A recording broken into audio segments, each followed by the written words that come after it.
Camaro Bar team that we just kind of all got along and hung out. But I still talk to Jason Johnson to this day. He lives close. He lives probably about 5 minutes from me. I still keep in contact with Tommy Caputo. So if I had two guys, those two guys right there, maybe Camaro Martino, and there's three that I talk to the most. Talking to Justin Davies, former Long Island Duck, who's making a special appearance at Lodestar Children's Services annual fundraiser. So, who was the toughest player that you ever went up against? There was a guy who pitched, I don't know his name, I forgot his name, but he pitched for Camden the year that we won the whole thing. I actually had the game-winning base hit off him in Game 2. Okay. He was a left-handed reliever, closer guy. And I couldn't get a hit off him to save my life. And, I don't think I got a hit off him the whole season until that game.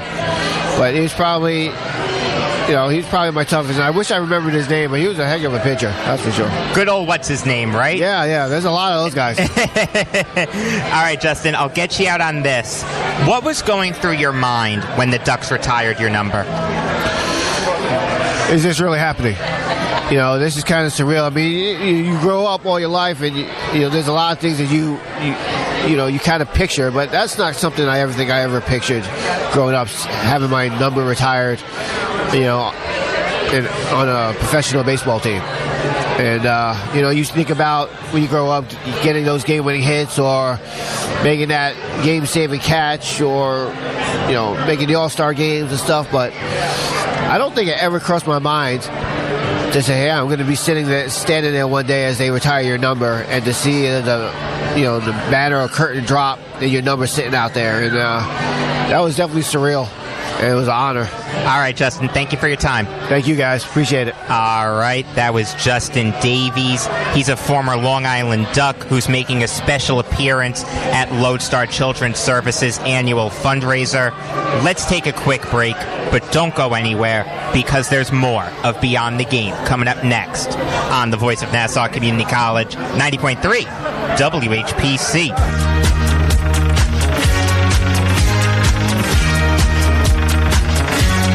Jacob Valk. Joe Ardita likes this one. Does not make much to make Nick laugh. It really doesn't. But it's ridiculous. And the comedian last night was horrible. You should have been in the front row. He was beyond bad. Wait, who? There was a comedian at the event that we went to. We can't even call him a comedian. He was basically just a guy from the front row that decided to tell jokes. Oh, my God. Where was this? Where was I? Mercifully doing sports talk, let me tell you. As opposed to... The event was nice. I just didn't like the comedian. That's all it was. You're listening to Beyond the Game on the Voice of Nassau Community College, 90.3 WHPC. We are live twice a week, Tuesdays at 5 p.m. and Fridays at 3 p.m. I'm Jacob Valk. You can follow me on Twitter at RealJacobValk. Sitting across from me, Dominic Arbolino, who you can follow on Twitter at Darbs5258. Eric Fischetti, who you can follow on Twitter at Sergeant Fish. And Nick Ornberger, who you can follow on Twitter at Nick Ornberger. Number to call if you have something on your mind is 516-572-7440. And let's get to baseball tonight. The Yankees will start a 3-game series against the Indians at Yankee Stadium, and I will be there to see it. Yay. Good for you. Thank you. How many games have you seen so far? 5 or 6. I'll tell you the exact... More than me, I can tell you that. Definitely. And he has an Aaron Judge foul ball. I was so happy! I got an Aaron Judge foul ball! The night I caught it, I actually put it in my bed on my pillow. That is a true story. I don't know why I did. You put it under your pillow? No, put it next to me on the pillow. Baseball brings out the child in all of us. I didn't have anyone to cuddle with, that's why. I was going to say, if you put it under the pillow, that would be pretty uncomfortable, that's why. A Tooth Fairy might take it. That Tooth Fairy in an Aaron Judge jersey when it came to you. Yeah, Nick, right?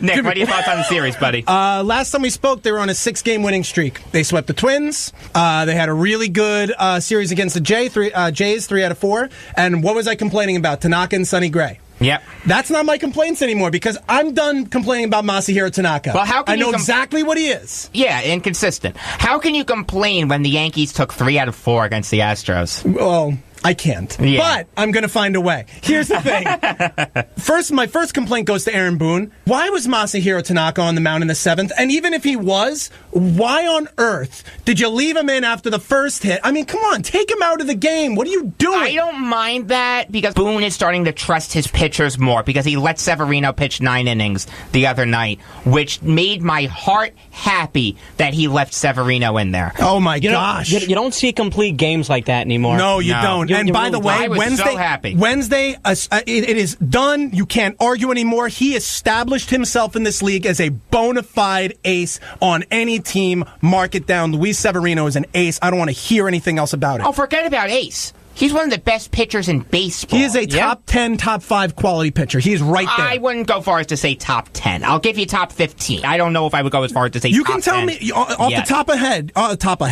top of your head. Can you tell me 9 pitchers better than him? I can't. Kershaw, Scherzer, Strasburg. Let's see. I'd probably take Patrick Corbin over him the way he's pitching. Keuchel, Greinke. Greinke. Okay. Yeah. All right. Do I need to keep going? Okay. Keuchel's kind of bad this year, though. I understand that. I think he's going to turn it around. By the way, this will be my 6th Yankee game this season. Ooh. Oh, there you go. So, yeah. I am starting to hate the MLB replay thing. Did you see the pitch that, quote-unquote, grazed Alex Bregman? No, I didn't, to be honest with you. Basically what happened is the replay zoomed in on Alex Bregman's jersey. And what happened was it was a big spot in the game. That would have, let Alex Bregman on first base, and the bases would have been loaded. I believe in the 7th or 8th inning, no one out. It was the 8th inning, yes. It was the 8th inning, no one out, and bases loaded. And was it a tie game at that point or not yet? I don't remember. It wasn't. I don't think it was. No. Okay, so even then, even bigger spot. The Yankees still had the 3-0 lead, and the replay showed that the ball did not hit Alex Bregman, yet they went to replay. It was a worthy play to be called for a challenge because it's a big spot in the game, and it just didn't hit him, and they still let him go to first base. If you're going to initiate the replay, why aren't you getting it right then? How about this? Was it indisputable? No, look, the only thing I will give it is that it was way too close to call, but you can clearly see that the ball didn't even graze his jersey. Here's an idea. Isn't it time? Can we get rid of that rule? If it touches your jersey, it's not a walk. It's ridiculous. It was always a ridiculous. It was always a ridiculous rule that you shouldn't be taking a base because a pitch grazed your jersey. But later in that inning, when Bregman went to home, Sanchez threw the ball at Bregman to make sure he got hit. I'm so. Oh my gosh. We do have a caller on the line. Caller, you're on Beyond the Game. Good afternoon. Good afternoon, Martin from Merrick. How are you? Okay, on that rule, there used to be a dichotomy in the leagues. The National League, it actually had to touch you. Yeah. Whereas in the American League, it just had to touch the uniform. That's right. And since, back in the day, the players wore the loose-fitting flannels, it was sort of easier for an American leaguer to get a base on balls. Yeah, definitely. Excuse me, to get hit and get first base. I knew what you meant. Thank you for that insight. I didn't know that. Yeah. So, do you think the Yankees are for real, or do you... They are a legitimate World Series contender. Yeah. No question about that. There's definitely things that need to be ironed out, but they're right there. They're serious. When you take 3 out of 4 from the Astros at Minute Maid Park, one of them coming from behind. Shades of Game 4 of the ALCS last year, you are a legitimate World Series contender. Martin, can I ask you a question? Are you concerned at all that the Yankees' bats don't seem to come alive nearly as much in the early innings as they do in the late innings? I really want your thoughts on this. Does that concern you, or? I mean, realistically, as long as they come alive during the game. Yeah. Doesn't matter how you win, just matters if you win. Think about, for instance, in the Tory years when they were winning World Series. The Yankees couldn't wait to get to the bullpens because they knew they could hit against bullpens. Yeah. That's just good baseball, honestly. Yeah. Let them tire out the starters. Let the starters throw the 100 pitches by the 5th or 6th innings.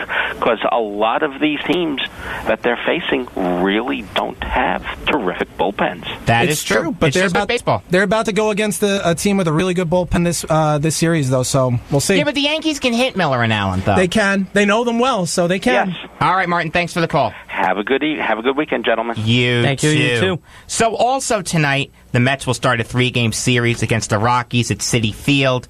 Dominic, make it fast. What do you think of the series? The Mets are falling apart. Yes, they are. You want me to make it fast? There you go. That's I it. called it. Vargas is horrible. Harvey is horrible, and I called that. They are beyond useless right now. And I called it. I'm very happy that I called it, let me tell you. And as a Yankee fan, I'm happy that the Mets are doing bad. Oh, come on. I always root for them. I'm a Yankee fan, too, just as much as you. I always root for the Mets to do fine as long as they're not playing the Yankees. So you're not a Yankee fan? How can you root for the Mets? I don't root for them. I just don't care. But I don't wish for them to do bad. Oh, okay. That makes sense. So we got about a minute left. It's time for the bottom of the ninth.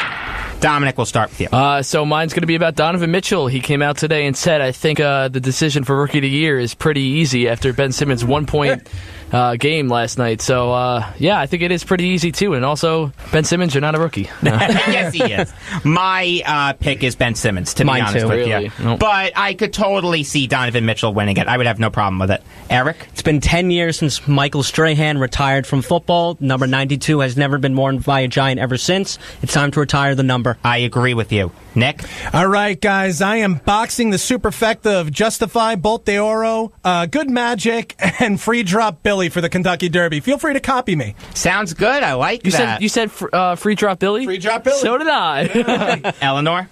I just want to congratulate Vancouver Canucks prospect Elias Pettersson. He won Rookie of the Year, Forward of the Year, and League MVP for the Swedish Hockey League. Canucks fans should be very excited about him. I like him. He's a very good prospect. So, my pick in the Derby is Audible, being rode by Javier Castellano, trained by Todd Pletcher. 8-1 odds, I think. He's my pick to win the Derby. All right. Looks like we're about out of time here on Beyond the Game. For Dominic Arbolino, Eric Fischetti, Nick Warnberger, and the true hockey maven, to hell with that other guy. Can't say that enough, Eleanor Chompy. I am Jacob Valk saying that I've had girlfriends that didn't even last through an 11-inning game.